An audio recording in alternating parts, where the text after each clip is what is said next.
Masters, and one of which was very tight with Charlie Kirk for a couple of years, worked with the organization, that they were negotiating to bring on their podcast. They came out with a different theory every day, one of which is there were people at Turning Point that wanted to see him killed. Think about that. I mean, it's absolutely asinine, but a bunch of people click on it, you go to watch it, and she gets a lot of money. And then you have other people who say the Israelis were concerned that Charlie Kirk was no longer going to support him, so they killed him.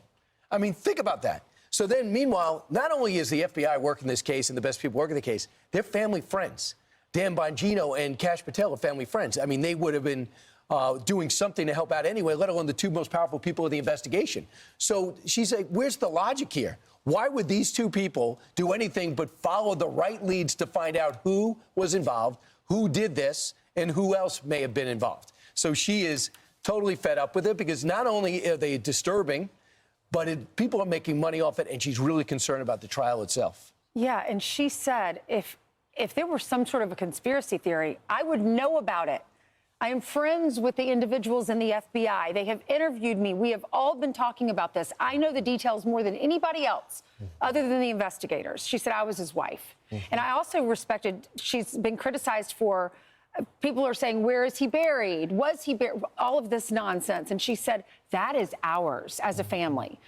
My two children and me, I was his wife. That's the one thing I need that I can't share with America, because she doesn't want to go visit her husband's grave and then be inundated with protesters or with people who are there just to get a picture of her. She needs that privacy, and I respect that. So a couple things. I'm glad that she finally responded to this. Me because too. she's been working. Me too. She's been working. She's been grieving. I think it's totally sad that people are taking advantage of. There's a lot of Americans out there that have distrust in government and investigations, rightfully so, because there's been a lot of corruption.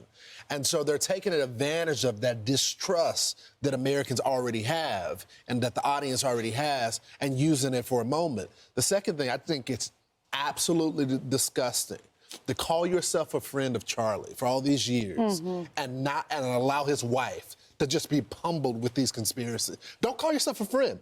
If I'm dying, I expect my friends to defend my widow and my children. So to see people either silent about it or exactly, or piling on with the main corporate of this, I think it's pretty disgusting. And now when the trial gets underway and you see it, it's going to really heat up. But there's a huge theory out there. Now all of a sudden 9/11 is an inside job and we never landed on the moon. I mean, this is where you go with people now when you talk to them. Conspiracy theories. You don't know where people are going or where they get this stuff from, but we know where this came from. 100%. I'm Steve Doocy.